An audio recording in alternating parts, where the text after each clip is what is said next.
له مالان میډیا څخه وروستیو ورزشي خبرونو ته ښه راغلاست.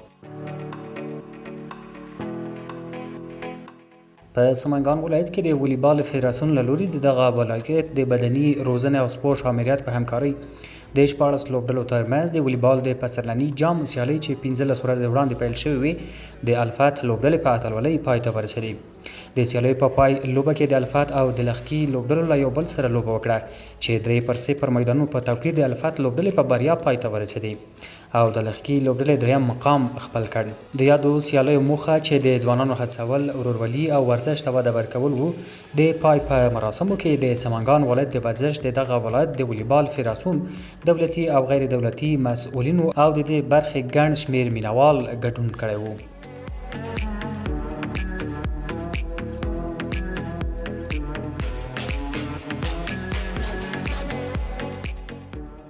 د هلمند ولایت د بدني روزنې او ورزش امریت او پارکو فدراسیون په همکارۍ د 40 ورزشکارانو ترمنځ د پارکو دویم پړاو ټاکنیزې سیالۍ ترسره شوې.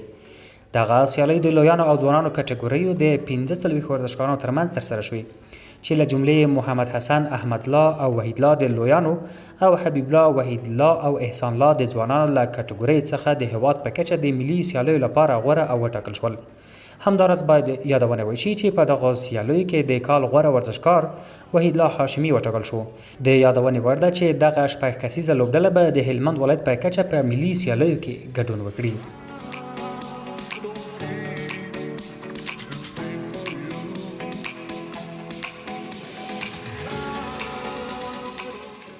د جوزجان ولایت د بدني روزنې او ورزش امریت او یاد ولایت د والیبال فدراسیون په همکارۍ د والیبال سیالۍ چې د شبرغان ښار د شپږو لوبډلو ترمنځ د جوزجان ولایت په ورزشي جمنازیوم کې پیل شوې وې اتلولي چند محله کلي لوبډلې خپله کړه. په دغه سیالیو کې د چند محله، عرب خانه، التي، خواجه، کناره، زرګرخانه او مصر آباد کلو لوبډلو ګډون کړی وو.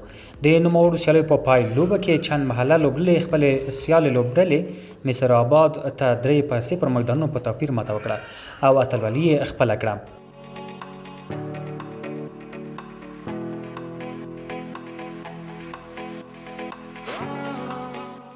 د پکتیا ولایت په مرکز ګردیز ښار کې د یاد ولایت د بایسکل ځغلونې فدراسیون له لوري د 15 ورزشکارانو ترمنځ د یووالي په نوم د بایسکل ځغلونې دوستانه سیالۍ ترسره شوې. دغه سیالۍ د دې برخې ټاکنیزو سیالیو ته د چمتووالي په موخه ترسره شوې او ورزشکارانو د 15 کیلومتره په اوږدوالي مزل وکړ. په سیالیو کې د پکتیا د سپورټ ریاست مسؤلینو، ورزشکارانو او مینوالو ګډون کړی وو. په پایله کې لومړی مقام سردار، دویم مقام رحیم الله او دریم مقام عبدالله ترلاسه کړ او د پکتیا د سپورټ ریاست له لوري ورته ډالۍ ورکړل شوې.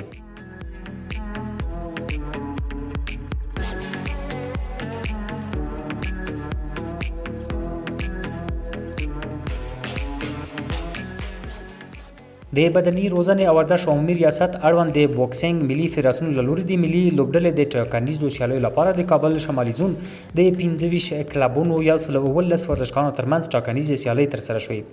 دغه سیالۍ د تنکیو او نویو ځوانانو کټګورۍ اړوند 2 ورځې وړاندې پیل شوې وې او نن پای ته ورسېدې چې په پایله کې د کابل شمالي زون له مختلفو کلبونو څخه د دواړو کټګوریو تنکیو ځوانانو او نویو ځوانانو څخه په مختلفو وزنونو کې 26 ورزشکاران د ملي لوبډلې د ټاکنیزو سیالیو لپاره غوره شول.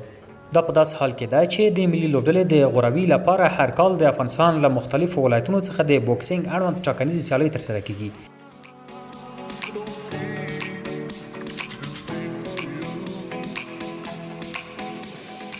میساینک زون د دویم پړاو میرویس نیکه 3 ورځنیو سیالیو اتلولي خپله کړه. د میساینک زون لوبډلې د زونونو په کچه د میرویس نیکه 3 ورځنیو سیالیو اتلولي خپله کړه. دغه لوبډلې د یادو سیالیو په پایلوبه کې د امو زون لوبډلې ته د 191 منډو په توپیر ماته ورکړه او د دغه سیالیو اتلولي یې په خپل نوم کړه.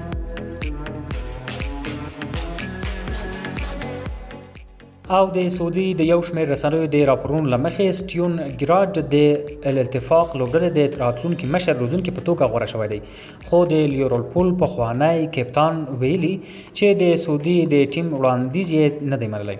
دغه 43 کلن انګلیسي روزونکی په 2021 کال کې د سکاټلند لیګ سرلیګ ته د ګالیسکو رینجرز مشري او 10 کال وروسته په دې بریالی شو چې د تیر کال په اکتوبر میاشت کې د آستن والا له مشري لرې شو. تر دې مخکې په ټولنیزو شبکو کې د موافقې له ډلې سره د خبرو اترو لپاره په سعودي عربستان کې د جیرارډ د حضور انځورونه خپاره شوي وو. دا لوبډله په تیر فصل کې د سعودي لیګ په 6م ځای کې وه. په سعودي عربستان کې د ریال ماډریډ لوبډلې د پخوانیو ستورو کریسټیانو رونالډو او کریم بنزما له شتون وروسته په سعودي فوټبال کې د انګلو کانټي او سرجیو راموس په ګډون د څو لویو نومونو د شتون راپورونه ورکړل شوي وي.